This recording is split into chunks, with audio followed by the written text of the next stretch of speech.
जय Shri Krishna friends, Radhe Radhe. How are you? I hope so you are fine. तो friends, I am here your Edgy sir, here to teach you the 11th 12th BCom as well as law chapter on my YouTube channel free of cost। तो friends, first of all मैं आपको बता देता हूँ कि मेरे fast track batch start हो चुके हैं। आज अपन मिले हैं fast track batch of business management का पार्ट 2 करने के लिए। पार्ट 1 अपलोड कर चुका हूँ मैं मेरे यूट्यूब चैनल पे, आपने जाके देख लिया होगा। और जिन बच्चों ने नहीं देखा वो प्लीज़ जाके पार्ट 1 देखें, फिर पार्ट 2 पे आना। देखो, फास्ट ट्रैक की सीरीज़ बहुत अच्छी है, सच्ची बता रहा हूँ मैं। बहुत ही कम टाइम में आपका मस्त कवरेज करवा दूंगा पूरे बिजनेस मैनेजमेंट का, ठीक है ना। आप बस मेरे साथ बने रहना। जिन्होंने नोट्स बना रखे हैं तो प्लीज़ वो नोट्स को फॉलो करना। जिन्होंने नोट्स नहीं बना रखे तो प्लीज़ मेरे आप वीडियो में से स्क्रीनशॉट ले सकते हो। अगर मान लो वीडियो में से स्क्रीनशॉट नहीं ले पा रहे तो आप प्लीज़ मेरे को पर्सनली मैसेज कर देना मेरे इंस्टाग्राम चैनल पे। मैं आपको वहाँ पर भी मैं मेरे ऑन द स्पॉट मतलब 90 पेज की जो मेरी जो PDF है मैं आपको पक्का सेंड कर दूंगा। तो चलिए ना ज़्यादा टाइम वेस्ट करें, अपन अपना जो ये टाइम है उसको अच्छी तरह प्रोडक्टिविटी से यूज़ करते हैं। तो अपन बात करते हैं। देखो, फर्स्ट पार्ट में अपन ने कवरेज किया था कि मैनेजमेंट क्या होती है। अपन ने फीचर्स ऑफ मैनेजमेंट को अच्छी तरह पढ़ा था। आज अपन स्टार्ट करते हैं अगला टॉपिक मैनेजमेंट के बारे में ही। क्या देखो, ये अपन ने पढ़ चुके थे। अपन क्या मैनेजमेंट के बारे में अपन ने पढ़ा था, ठीक है ना। डेफिनेशन पढ़ ली थी मैनेजमेंट की, क्या क्या थी। फीचर्स पढ़ लिए थे अपन ने मैनेजमेंट के, ये मैनेजमेंट के कैरेक्टरिस्टिक्स अपन ने पढ़ लिए थे। आज बात करेंगे अपन दोस्तों इंपॉर्टेंस ऑफ मैनेजमेंट। मैनेजमेंट का इंपॉर्टेंस क्या है, महत्व क्या है, इंपॉर्टेंस मतलब महत्व क्या है मैनेजमेंट का। तो management act as a creativity and life giving force in the organisation. जो मैनेजमेंट है ना वो एक्ट करती है मैनेजमेंट है ना management act as the creativity and life giving forces in the organisation. मतलब जो मैनेजमेंट है ना वो एक तो क्रिएटिविटी लेके आती है, साथ साथ लाइफ गेनिंग फोर्सेस। मतलब मैनेजमेंट के हेल्प से ना जो ऑर्गेनाइजेशन है ना वो लाइफ गेनिंग मतलब एक पॉजिटिव या फिर अपन बोल सकते हैं ग्रोथ की सिचुएशन में चली जाती है। अगर अपन ने बेस्ट मैनेजमेंट लगा रखी है तो ऑब्वियसली बात है अपनी जो ऑर्गेनाइजेशन है ना वो बेस्ट ही काम करेगी, रिसोर्सेज का अच्छी तरह से यूटिलाइजेशन करेगी। अगर अपन ने मैनेजमेंट खराब लगा रखे है, फिर अपन बोल सकते हैं मैनेजमेंट अपन ने बेकार लगा रखे है ना, तो वो अपनी ऑर्गेनाइजेशन का ना तो गोल अचीव करने में हेल्प करेगी और क्या करेगी, जो वेस्टेज है ना उसको ज़्यादा बढ़ाएगी। समझ में आई। Management by right man and right method may give better result. मतलब मैनेजमेंट जो भी एक अच्छा आदमी मतलब एक राइट पर्सन और एक राइट मेथड से वो काम अगर करे तो अपन को एक क्या मिलता है, बेटर रिजल्ट मिलते हैं। जैसे कि मान लो एक मैनेजमेंट है, ठीक है ना, उसमें अपन ने मतलब उसी बंदे को दे रखी है जिसको मतलब मैनेजिंग करना अच्छी तरह आता है। लाइक एक एग्जांपल उठा देता हूँ भाई, ब्याह शादी का। मान लो आपके घर में ब्याह शादी का मतलब माहौल चल रहा है, ठीक है ना। आपने एक मतलब बंदे को हायर कर दिया कि भाई तू हलवाई को देखेगा और वो हलवाई का काम भी करता है। तो समझ रहे हो ना। अब आपने अच्छा मतलब एक राइट मैन लगा दिया क्योंकि उसको भी पता है वो हलवाई का काम करता है। समझ रहे हो ना। उसको पता है कि वेस्टेज कहाँ पर होने वाली है या फिर क्या नाम है बचत कहाँ पर होने वाली है। तो अपन ने राइट मैन लगा दिया उसमें, ठीक है ना। और वो अपने राइट मेथड से मतलब हलवाई का काम है तो ऑब्वियसली बात है ना, हलवाई भाई आपको पता है ना भाई, अब वो अपने खुद के मेथड से वो चीज़ करेगा तो अपन को रिजल्ट क्या मिलेगा, अच्छा मिलेगा। मतलब अपना वेस्टेज है ना, जो मिठाई बनेगी या फिर जो मिठाइयों का काम कर रहे हैं, जो हलवाई अपन ने लगा रखे खाना बनाने के लिए, उसमें वेटेज अपन को कम मिलेगी। समझ रहे हो ना। तो राइट मैन और राइट मेथड से अगर अपन काम करेंगे या फिर अपन बंदा हायर करेंगे अपने ऑर्गेनाइजेशन के अंदर तो अपन को बेटर रिजल्ट मिलेगा।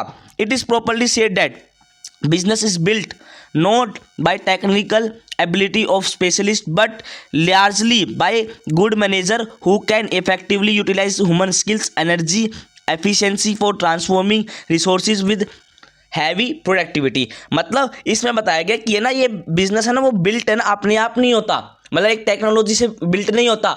इसके अंदर अपन को क्या चाहिए होती है, अच्छी मैनेजर, मतलब मैनेजर चाहिए होते हैं अच्छे, जो कि एफिशिएंटली और इफेक्टिवली काम करे, अपनी एनर्जी को अच्छी तरह यूज़ करे, अपनी जो भी ह्यूमन वर्क्स फोर्स है या फिर ह्यूमन स्किल्स है ना उसको अच्छी तरह यूटिलाइज करे, जिससे कि जो ऑर्गेनाइजेशन के जो गोल्स है ना वो अचीव हो जाएं। आई बात समझ में आपको। अब पढ़ते हैं अपन मोर सिग्निफिकेंस और importance of management can be explain with the help of following point. मतलब अपन अब पॉइंट पढ़ते हैं कि सिग्निफिकेंस या फिर इंपॉर्टेंस में कौन कौन से पॉइंट आते हैं। तो फर्स्ट क्या कहता है, management meets the challenge of change.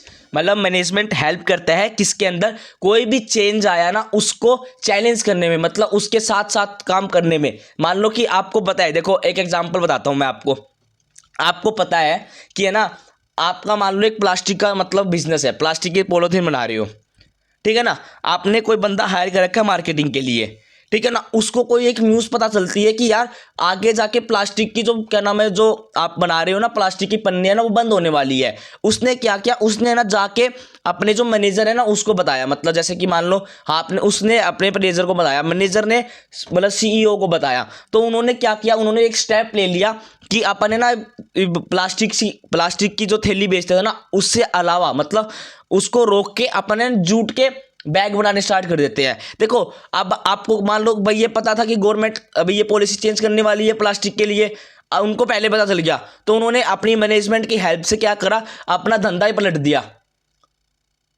अगर मान लो वो प्लास्टिक का बिजनेस कैरी ऑन करते रहते तो वन डे गवर्नमेंट आके उसका मतलब बैन कर देती। उन्होंने अब शिफ्ट किस में कर दिया, जूट में। तो ऑब्वियसली बात है ना, उनका धंधा भी चलता रहा, उनके कस्टमर भी बनते रहे और साथ साथ उसके नया प्रोडक्ट भी बन गया। नया प्रोडक्ट बना तो ऑब्वियसली बात है उसको मोर प्रॉफिट भी हो गया होगा। तो यही बताया गया कि management meet the challenge of change. कोई भी चेंज आने वाला है या फिर आ रहा है तो मैनेजमेंट उसमें हेल्प करती है और चैलेंज करती है, और मतलब उसको चेंज को एक्सेप्ट करती है। वो मतलब पहले से ही बैकबोन बना के तैयार रहती है कि हाँ भाई तू चेंज लेके आ, हम पहले से ही तैयार हैं। तो चलिए पढ़ते हैं क्या। In the modern business world there are the frequent changes. Business operate in the an environment created by demographic, political, legal, technological, social, natural, economics and cultural factor. देखो भाई आपको पता ही है मॉडर्न बिजनेस वर्ल्ड के अंदर भाई जो है ना चेंजेस है ना वो बार बार क्विकली आते रहते हैं, क्योंकि एक बिजनेस है ना वो किसके अंदर ऑपरेट होता है, वो इन्वायरमेंट के अंदर ऑपरेट होता है, जो कि क्रिएट क्या करता है, पॉलिटिकल होता है, जिसके अंदर लीगल होता है, आपका टेक्निकल्स भी चेंज होता रहता है, आपका सोशली भी चेंज होता रहता है, आपका डेमोग्राफिक भी चेंज होता रहता है, आपका कल्चर फैक्टर भी आपके चेंज होते रहते हैं। इस सभी का सामना एक बिजनेसमैन को या फिर एक बिजनेस वाले को करना पड़ता है, और वो डेली बेसिस पे करना पड़ता है। अभी अपन ने जैसे बताया कि भाई क्या नाम है, प्लास्टिक, जैसे मतलब प्लास्टिक के आगे वाला चेंज होने वाला था, मतलब प्लास्टिक में मतलब आगे मतलब गवर्नमेंट मतलब बोलने वाली थी कि भाई ये चेंज करो। तो ये क्या है भाई, ये क्या है आपको पता नहीं, ये भाई पॉलिटिकल है, क्योंकि पॉलिटिकल पार्टी मतलब गवर्नमेंट ने कहा कि भाई अपन प्लास्टिक को बैन करेंगे। उन्होंने अपने मैनेजर मतलब जो बंदा है उसको न्यूज़ मिली, उसने अपने मैनेजर को बताया, मैनेजर ने सीईओ को बताया, तो उन्होंने क्या करा, प्लास्टिक को शिफ्ट करके मतलब उसमें कर दिया कन्वर्ट, मतलब जूट बैग बनाने में कन्वर्ट कर दिया। तो ये क्या है, ये सब चेंजेस ही तो है भाई, क्योंकि बिजनेस तो ऑब्वियसली बात है ना मार्केट में तो आएगा, इन्वायरमेंट में तो आके बिजनेस करोगे आप, घर बैठे बिजनेस भी कर सकते, तो वो भी इन्वायरमेंट ही तो है। आपका सामान कौन खरीदेगा, आपका सामान लोकल के बंदे या फिर बाहर के बंदे, तो ये इन्वायरमेंट वाले ही तो खरीदेंगे। ये थोड़ी ना कि आप बना रहे हो आप खुद ही यूज़ कर रहे हो, आप बना रहे हो आप खुद ही यूज़ कर रहे हो, नहीं ना। आप बाहर वालों बंदों के लिए तो बना रहे हो, इन्वायरमेंट के लिए तो बंदा बना मतलब अपने प्रोडक्ट बना रहे हो या फिर सेलिंग कर रहे हो, तो आप इन्वायरमेंट के लिए तो कर रहे हो, तो आपको इन्वायरमेंट का तो ध्यान रखना ही है। आई बात समझ में। The business environment is highly dynamic and it has far reaching impact on business. देखो बिजनेस इन्वायरमेंट है ना वो डायनेमिक होता है, वो मतलब इन्वायरमेंट के ऊपर बेस्ड होता है, और वो है ना अगर इम्पैक्ट करता है अपने बिजनेस को अंदर। मान लो इन्वायरमेंट में कुछ ना कुछ चेंज हो रहा है, तो ऑब्वियसली बात है आपको भी चेंज करना पड़ेगा अपने बिजनेस के अंदर। The management can grip up the business in such a way that the opportunity are grabbed and threat are fought against successfully.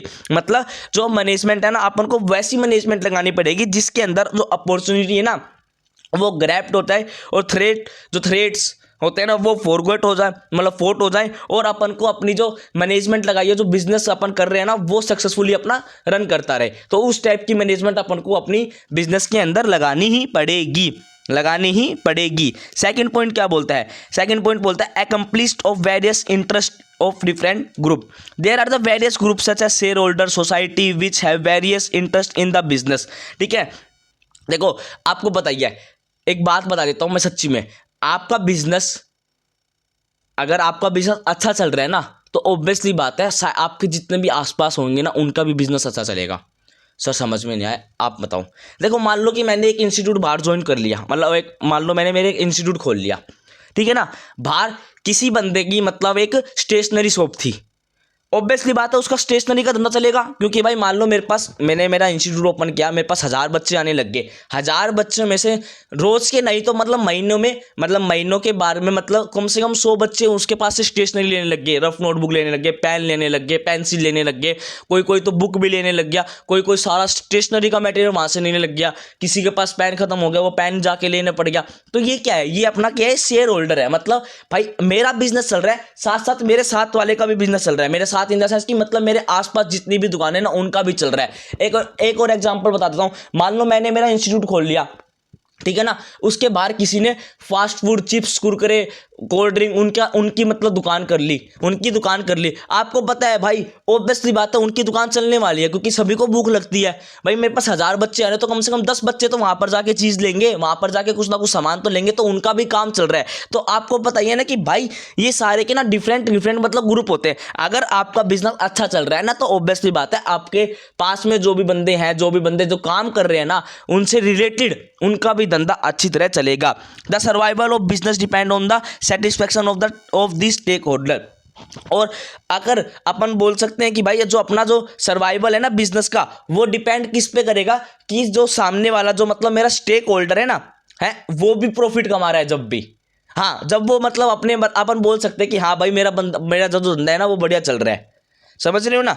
The management can skilfully integrate the interest of this different group and obtain their support. जो management है ना वो उसमें भी help करेंगे कि भाई क्या नाम है, आप क्या कर रहा, मतलब वो अपनी स्किल्स लगा के उसमें भी हेल्प करेंगे कि भाई जिस सामने वाले का मतलब जो अपने स्टेक होल्डर है ना, है उनका भी धंधा साथ साथ चलता रहे और साथ साथ हमारा भी चलता रहे। उनमें भी मैनेजमेंट आप मतलब बोलोगे। जैसे कि मान लो एक एग्जाम्पल बताता हूँ कि मान लो भाई मेरे पास स्टेशनरी का मतलब मेरी एक मतलब मैंने बढ़िया सा मतलब अपने इंस्टीट्यूट बना रखा है, मेरे पास 1000 या 2000 बच्चे आ रहे हैं, ठीक है ना, पढ़ने के लिए। तो जो मेरे बाहर जिन्होंने मतलब उसकी बुक डिपो की दुकान कर रखी थी, उन्होंने मेरे को बोला कि भाई एक काम करना, मकाम सर बताओ। तो वो बोले कि यार आप ना सारी स्टेशनरी है ना मेरे से ही लेना, मैं आपको कुछ ना कुछ कमीशन दूंगा उस स्टेशनरी पे, जितने भी मतलब आप जैसे लोगे तो मैं उस पर मतलब कमीशन दूंगा आपको। मैंने बोला ठीक है भाई डील डन है, जितने मेरे बच्चे आपके पास सामान लेने आएंगे आप उसमें से मेरे को 2 या 3% का कमीशन देना। तो इसमें क्या हुआ भाई, उसका भी काम चलता रहा। मैं भी बोलूंगा मेरे बच्चों को कि भाई सामने वाली स्टेशनरी से ले लेना, समझ रहे हो ना, उसका भी काम चलता रहा और मेरा भी काम चलता रहा। तो ये क्या है, मैनेजमेंट है, मतलब हमारा साथ इंटरेस्ट है, हम दोनों का इंटरेस्ट उसके अंदर आ गया, समझ गया मैं, हम दोनों का इंटरेस्ट उसके अंदर आ गया, उस धंधे के अंदर हमारा इंटरेस्ट आ गया। थर्ड बात बोलते हैं इफेक्टिव यूटिलाइजेशन ऑफ रिसोर्स। आपको पता ही है भाई अगर आपकी मैनेजमेंट अच्छी है ना, तो आपके जो रिसोर्स है ना वो इफेक्टिव ही यूटिलाइज होंगे, वो अच्छी तरह ही यूटिलाइज होंगे, उसके अंदर वेस्टेज नहीं होगा। अगर आपने मैनेजमेंट अच्छी नहीं लगा रखी तो ऑब्वियसली बात है जो आपके रिसोर्सेज है ना वो सारे के सारे ही खराब होंगे, जो भी मतलब, और आपको जो आपका गोल है ना वो अचीव भी नहीं होगा। तो क्या बताया गया, the efficient management can make the optimum use of resources. मतलब जो एफिशिएंट बताता है कि मतलब जो एफिशिएंट मैनेजमेंट है ना वो ऑप्टिमम यूज करता है रिसोर्सेज का। रिसोर्सेज के अंदर कौन से आते हैं, man, money, material, machine, method, motivation, market and management, ठीक है ना। Under utilisation and over utilisation of resource should be avoided and this can done by the management only because management has control over other remaining. समझ में आया, मतलब over utilise नहीं होगा आपका रिसोर्सेज, अंडर यूटिलाइजेशन नहीं होगा, बराबर यूटिलाइजेशन होगा आपके रिसोर्सेज का, जिससे कि आपको अपना जो क्या नाम है गोल है वो अचीव करने में हेल्प हो। समझ में आया।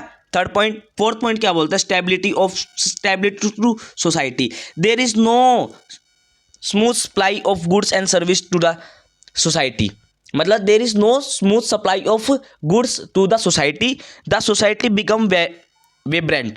These fluctuation in supply can stabilize by the management. मतलब देखो कुछ नहीं है भाई, हर गुड्स की एकदम से ज़्यादा सप्लाई नहीं हो सकती, आपको पता ही है ये चीज़ें, एकदम से ज़्यादा सप्लाई नहीं हो सकती गुड्स एंड सर्विसेज की, लिमिटेड चलते रहेंगे, जिससे कि इन्फ्लेशन ना आए, इन्फ्लेशन नहीं आए, इन्फ्लेशन की डिफ्लेशन की सिचुएशन ना आए सोसाइटी के अंदर। तो मतलब जितना इनको चाहिए अपन उतना प्रोवाइड करेंगे, जितना उनको सप्लाई हो रही है अपन उतनी ही डिमांड करेंगे। ये बात अच्छी तरह आपको समझ में आ रही होगी। जैसे अभी करंटली का एग्जांपल ले लो, देखो गोल्ड एंड सिल्वर के कैसे मतलब अभी 1 साल के अंदर कितने हाई रेट बढ़ गया। वो रेट किसके लिए बढ़ा है भाई? देखो ऑब्वियसली बात है, सप्लाई तो मतलब क्या नाम है, मतलब डिमांड तो बहुत ज़्यादा है सिल्वर की, आपको पता ही है। क्योंकि अभी जो बड़ी बड़ी कंपनियां हैं, ऑटोमोबाइल की कंपनियां, वो सारी किस में बढ़ रही है, वो सारी मतलब ईवी और सोलर में बढ़ रही है। तो ऑब्वियसली बात है वहाँ पर silver is the good conductor of electricity, आपको पता ही है। और सारी इलेक्ट्रिसिटी से मतलब सॉरी जो आपकी क्या नाम है, वो बस, गाड़ी, बाइक, मोटरसाइकिल, स्कूटी, ये सब बन रही है। तो ऑब्वियसली बात है भाई, डिमांड तो सिल्वर की हाई है, बट सप्लाई आ नहीं रही सिल्वर से, मतलब सिल्वर की सप्लाई हो नहीं रही। तो आपको पता ही है ना कि भाई जो जो डिमांड सप्लाई का जो आप कॉन्सेप्ट, ऑब्वियसली बात है आप 11वीं क्लास में पढ़ के भी आए होंगे, तो आपको पता ही है भाई डिमांड हाई है, सप्लाई कम हो रही है, तो ऑब्वियसली बात है प्राइस तो बढ़ेंगे ना। इससे क्या हुआ, इन्फ्लेशन की सिचुएशन बढ़ गई, इन्फ्लेशन आ गया ना मार्केट के अंदर। क्योंकि पता है भाई, कोई आम जना मतलब आप और हम जाके सिल्वर खरीदेंगे नहीं भाई। 2-2 लाख रुपए पे ट्रेड हो रहा है सिल्वर, कोई खरीद सकता है? नहीं खरीद सकता। वो ऐसे कहेंगे कि जो भाई मेरे पास बचे हैं, जो मतलब आपके घर में भी अगर मान लो सिल्वर रखा है, तो आप क्या करोगे, आप उसको होल्ड करके रखोगे, आप मार्केट में बेच के नहीं आओगे। क्योंकि आपको पता है कि भाई आगे जाके और भी मतलब इसके प्राइसेस बढ़ सकते हैं, तो हम आगे जाके बेचेंगे, अभी नहीं बेच रहे। समझ रहे हो ना? तो यही कॉन्सेप्ट, मतलब स्टेबिलिटी बना के चलनी है। उतना ही गुड्स अपन को सप्लाई करना है, या फिर अपना उतना ही गुड्स अपन उसको प्रोड्यूस करेंगे, या फिर अपन उतनी ही सर्विस देंगे जितनी उन्होंने सामने से डिमांड करी अपने पास। समझ में आया? ताकि कि सोसाइटी के अंदर स्टेबिलाईजेशन बना रहे। आई बात समझ में? 5th पॉइंट क्या बोलते हैं, innovation, new idea are developed by management and implemented in the business for better performance. मतलब आपको है ना, मतलब बार बार तो आपको मतलब न्यू आइडिया, मतलब आप बोल सकते हो इनोवेशन लाना पड़ेगा आपकी मतलब बिजनेस के अंदर, आपकी ऑर्गेनाइजेशन के अंदर। अगर आप अच्छी, जैसे एक एग्जांपल बताता हूँ भाई, पहले के ज़माने में आज के ज़माने में बहुत फर्क आ गया है। पहले के ज़माने में आज स्कूलों में बोर्ड से पढ़ाया जाता था, मतलब ब्लैक बोर्ड पे पढ़ाया जाता था। आज के ज़माने में सब डिजिटल कर दिया है भाई, सारे के अंदर मतलब प्रोजेक्टर लगा दिए, प्रोजेक्टर से पढ़ाया जाता है। आज आप देख लो, पहले के ज़माने में यूट्यूब से इतनी पढ़ाई नहीं होती थी, आज सारी चीज़ आपको यूट्यूब पे मिल जाएगी।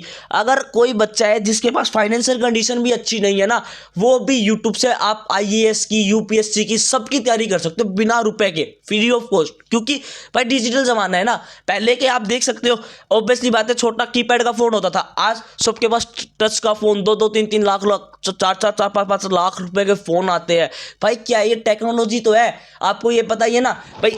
ऑब्वियसली बात है, देखो टेक्नोलॉजी आई है तो ऑब्वियसली बात है भाई, मार्केट एक्सपेंड करा है, अपनी बिजनेस भी ग्रोथ करा है, और अपनी जो इकोनॉमी है, इंडियन इकोनॉमी, वो भी ग्रोथ करी है। तो इनोवेशन लाना जरूरी है आपको अपने बिजनेस के लिए। अगर आप इनोवेशन नहीं लेके आओगे तो ऑब्वियसली बात है, वन डे ऐसा आएगा कि आपका बिजनेस चलेगा नहीं, और ऑब्वियसली बात है आपको लॉस सफर करना पड़ेगा। अगर आप टाइम टू टाइम मैनेजमेंट अच्छी करते रहोगे, या फिर इनोवेशन, उसके अंदर इनोवेशन भी लाते रहोगे ना, तो आपका बिजनेस स्टेबल रहेगा, और वो ग्रोथ के अपॉर्चुनिटी में चलता, मतलब ग्रोथ पे चलता रहेगा। और वन डे अगर आप अपनी बेटर इनोवेशन टेक्नोलॉजी लेके आए, तो आपका जो बिजनेस है ना, वो हाई ग्रोथ पे बैठ, मतलब जो अपन बोलते हैं पीक पे बैठ जाएगा। समझ में आई? 6th क्या बोलते हैं, कोऑर्डिनेशन एंड टर्म स्पिरिट, मतलब कोऑर्डिनेशन होना चाहिए। जितने भी आपने मेंबर्स लगाए हैं, जितने भी आपने बंदे लगाए हैं अपने धंधे, मतलब आपने बिजनेस करने के लिए, मतलब अपन बोल सकते हो आपका बिजनेस करने के लिए, उनके बीच में, सभी के बीच में क्या होना चाहिए, कोऑर्डिनेशन होना चाहिए। तो मैनेजमेंट हेल्प करता है coordinate the activity of different department and establish team spirit to achieve the objective. मतलब मैनेजमेंट हेल्प करता है कोऑर्डिनेशन करने के लिए भाई, सभी मतलब मेंबर्स के बीच में कोऑर्डिनेशन लाने के लिए, और एस्टैब्लिश करता है team spirit to achieve the objective. उस ऑब्जेक्टिव को अचीव करने के लिए ट्रम स्पिरिट लेके आता है, मतलब डिपेंड करवाता है एक दूसरे के साथ। मतलब तू इसके ऊपर डिपेंड है, तू इसके ऊपर डिपेंड है, तू इसके ऊपर डिपेंड है।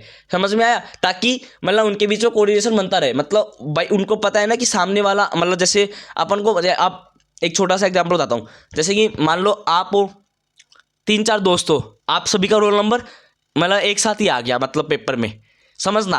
तो क्या करा भाई, आपने बोला कि भाई बिजनेस के 10 चैप्टर है भाई, 3 तू पढ़ के आएगा, 3 तू पढ़ के आएगा, और 3 तू पढ़ के आएगा, और 1 मैं पढ़ के आऊँगा, क्योंकि वो वीक था। समझ में आया?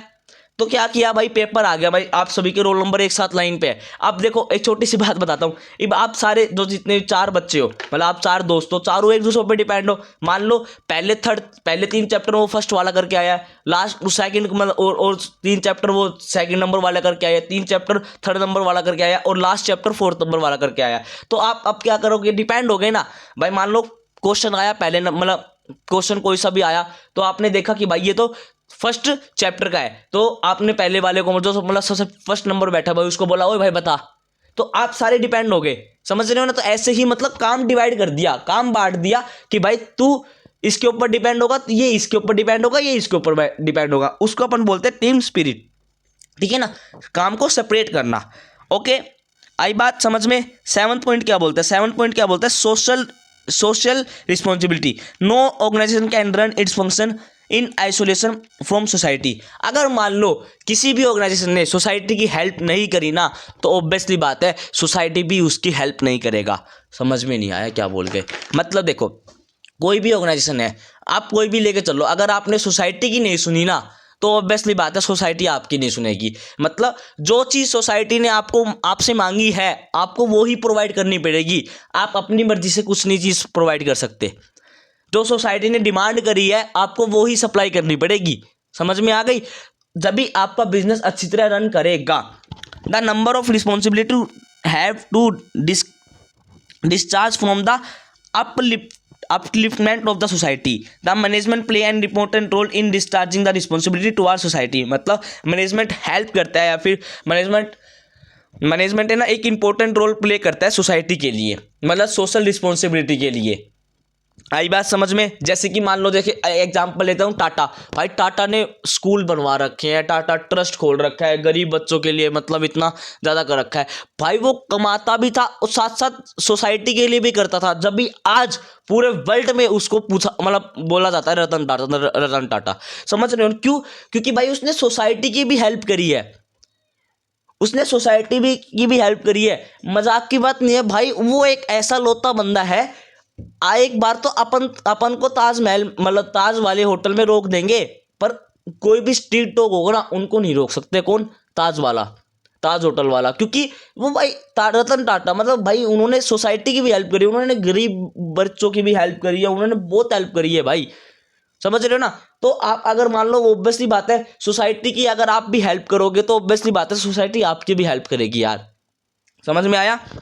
अब 8th क्या बोलते हैं, डेवलपमेंट ऑफ कंट्री। भाई एक ऑर्गेनाइजेशन का अपने कंट्री के ऊपर भी मतलब एक हैम रोल होना चाहिए, जिसको मतलब ऑब्वियसली बात है भाई उसको कंट्री से ही कमाना है, तो उसको कंट्री के अंदर भी इन्वेस्ट करना पड़ेगा कुछ ना कुछ, ठीक है ना। The management help in infrastructure development of the nation in increasing GDP, capital formation, national income. मतलब भाई आपका बिजनेस इंडिया के अंदर ही है, एग्जाम्पल मतलब आपका अगर आपकी कंट्री के अंदर है, तो आप क्या करोगे भाई, उसकी जीडीपी बढ़ाओगे, समझ रहे हो, नेशनल इनकम बढ़ाओगे और उसके कैपिटल फॉर्मेशन बढ़ाओगे। ऑब्वियसली बात है आपने बहुत बड़ा धंधा ओपन किया, तो आप अनएम्प्लॉयमेंट जो हो रखी है आप उसको एम्प्लॉयमेंट करोगे। समझ रहे हो ना। तो ये भी क्या है भाई, ये डेवलपमेंट ऑफ कंट्री तो है भाई। आपको पता है कि इंडिया के अंदर अनएम्प्लॉयमेंट ज़्यादा है, तो आपने क्या करा, आपके पास पैसे थे, आपके पास सब चीज़ थी, आपने भाई क्या करा, वहाँ पर ही मतलब अपनी इंडस्ट्री या फिर जो भी आप खोलना चाहते हो आपने वो खोला, जिससे कि क्या हुआ,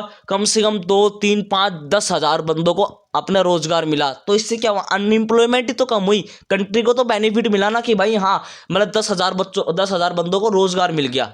समझ रहे हो ना। तो ये क्या है, ये डेवलपमेंट ऑफ सोसाइटी। मतलब अपन को अपना बिजनेस करना है, अगर अपन को अपना बिजनेस अच्छी तरह करना है, तो अपन को अपनी ना डेवलपमेंट ऑफ कंट्री के अंदर भी अपन को अपना हैम रोल, या फिर अपन बोल सकते हैं अपना मतलब मोटिव देना पड़ेगा।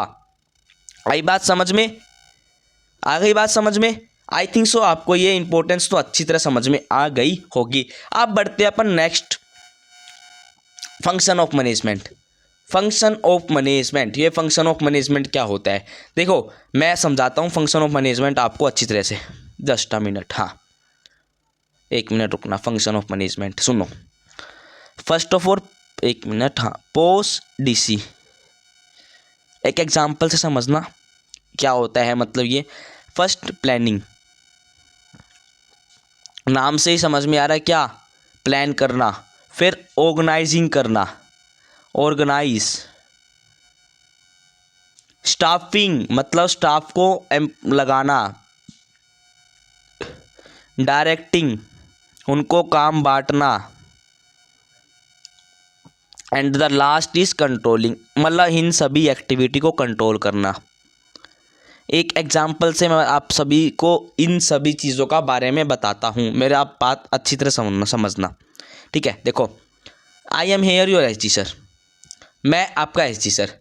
अब मेरे को ना एक ख्याल आया कि मेरे को ना मेरा एक इंस्टीट्यूट ओपन करना है, एस जी सर के नाम से एक इंस्टीट्यूट खोलना है। कहाँ पर खोलना है? मान लो गुड़गांव में खोलना है मेरे को, GGN कर दिया मैंने गुड़गांव में, ठीक है भाई। मेरे को क्या आया, फर्स्ट ऑफ ऑल मैंने प्लान किया। प्लान कैसे किया कि मेरे को मतलब प्लानिंग में सबसे पहले मेरे को क्या आया, मेरे को पहले आया कि मेरे को मेरा इंस्टीट्यूट खोलना है मेरे नाम से, SG सर के नाम से, SG सर इंस्टीट्यूशन या फिर क्या नाम है वो, SG सर क्लासेस के नाम से मेरे को इंस्टीट्यूशन खोलना है। कहाँ खोलना है? मेरे को गुड़गांव के अंदर खोलना है, समझ रहे हो?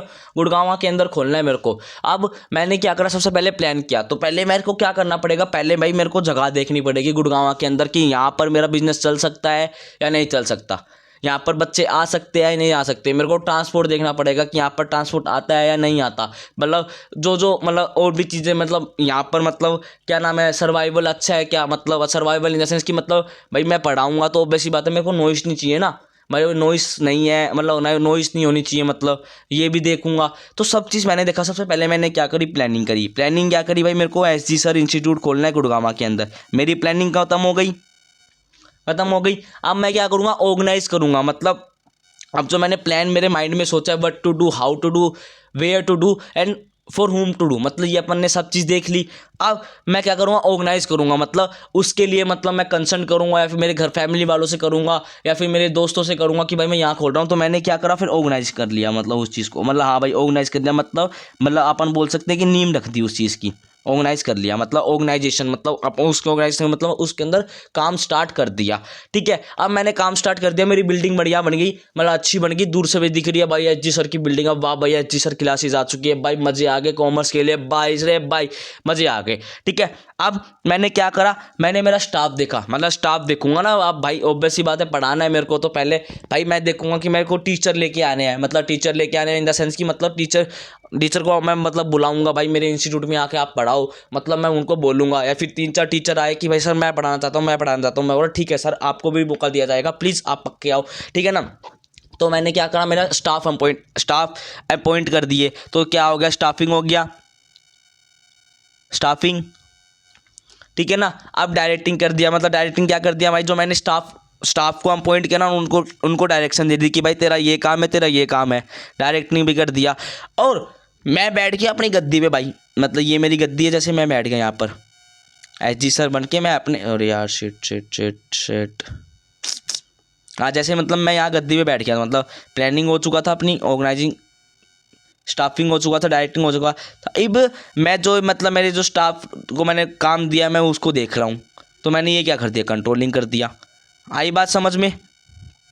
इतना समझ में आया एग्जाम्पल? चलो तो अपन अब ये वाला लास्ट टॉपिक होगा, अभी अपन पढ़ते हैं कि क्या क्या था, ठीक है सर। तो first, the most important function of management as per the catchword post DC, देखो पोस्ट DC, प्लानिंग, मेरे साथ साथ बोलना, planning, organizing, staffing, controlling and directing, ठीक है ना। तो प्लानिंग का मतलब समझना भाई, प्लानिंग क्या होता है। Planning is the primary function of management, all other function are based on it. देखो सबसे पहले एक बात बताओ, अगर आप किसी चीज़ की प्लानिंग ही नहीं करोगे, अगर आप किसी चीज़ के बारे में सोचोगे ही नहीं, तो क्या आप अपना जो और बाकी के जो फंक्शन है, मतलब ऑर्गेनाइजिंग, स्टाफिंग, डायरेक्टिंग, कंट्रोलिंग, ये आप इंप्लीमेंट कर पाओगे? नहीं ना। तो सबसे प्राइमरी फंक्शन क्या होता है, प्लानिंग। मतलब प्लानिंग का मतलब क्या है, what to do, how to do, where to do, for whom to do. मतलब ये सारे के सारी चीज़ें, ये सारे क्वेश्चन अपने माइंड में सोचते हैं जब अपन कोई एक काम धंधा करते हैं, या फिर अपन कोई एक बिजनेस करते हैं, या फिर अपन कोई ऑर्गेनाइजेशन खोलते हैं, या फिर अपन कोई कुछ भी करते हैं ना, तो सबसे पहले यही होता है कि how to do, when to do, मतलब कब करना है, क्यों करना है, किसके लिए करना है, व्हाट टू डू मतलब क्या करना है। तो ये सारे आंसर अपने माइंड में आते हैं समझ रहे हो? तो ये क्या होता है, प्लानिंग क्या होता है? Planning is the beginning of all manager work. Planning सबसे बड़ा मतलब सबसे बड़ी बिगिनिंग होती है सारे मैनेजर वर्क के लिए।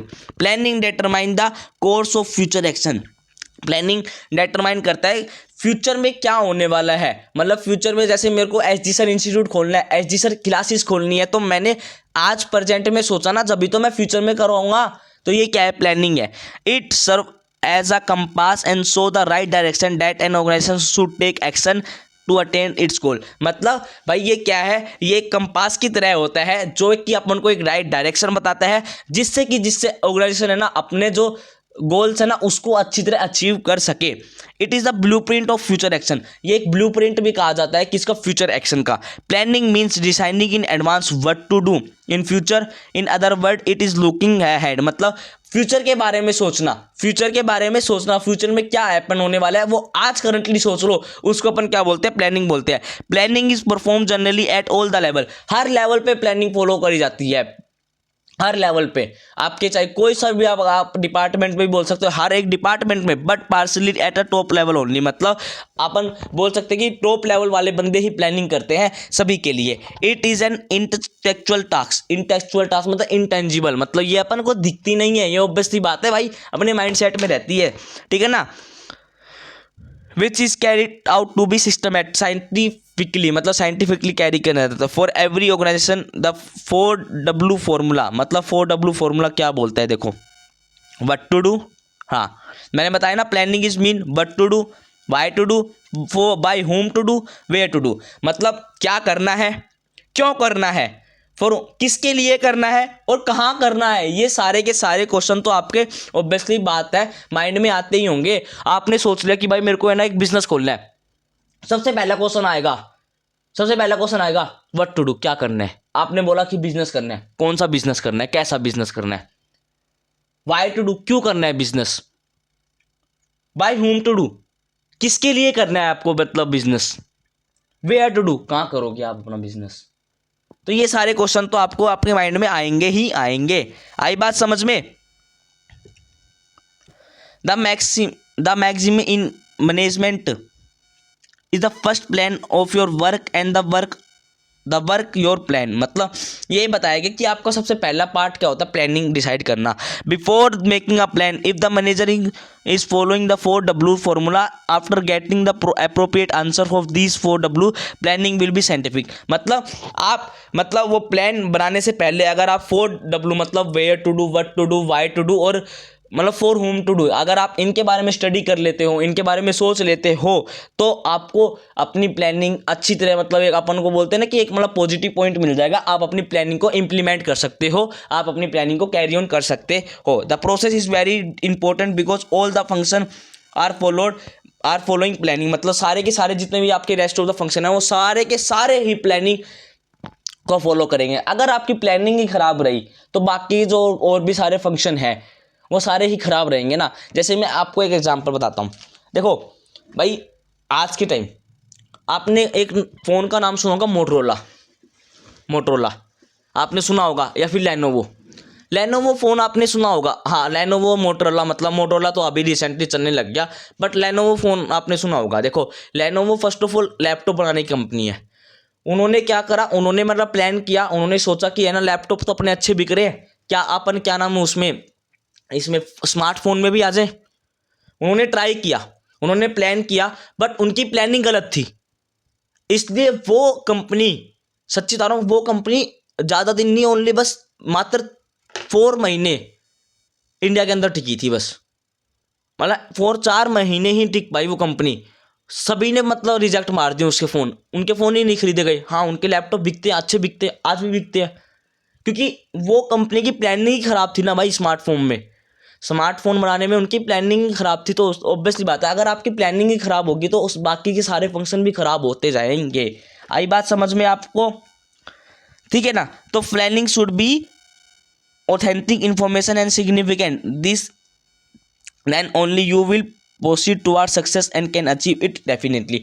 मतलब भाई आपकी अगर प्लानिंग अच्छी होगी तो मतलब आपकी अगर प्लानिंग गुड होगी, मतलब प्लानिंग अगर गुड होगी तो आपकी जो मैनेजमेंट है ना वो भी गुड होगी, और आपका जो ऑर्गेनाइजेशन है ना, ऑर्गेनाइजेशन वो भी गुड होगा। समझ में आई? ये था प्लानिंग के बारे में। आई थिंक सो कि आज अपन इतना ही करते हैं, क्योंकि बहुत लंबी वीडियो बन जाएगी। मैं उम्मीद करता हूँ कि आपको आज का भी सेशन बहुत अच्छा लगा होगा। Thank you, have a nice day. और अगर आपको अच्छा लगा तो प्लीज़ लाइक करना, कमेंट करना और अपने सभी बच्चों को शेयर करना। थैंक यू, बाय बाय, मिलते हैं नेक्स्ट वीडियो में।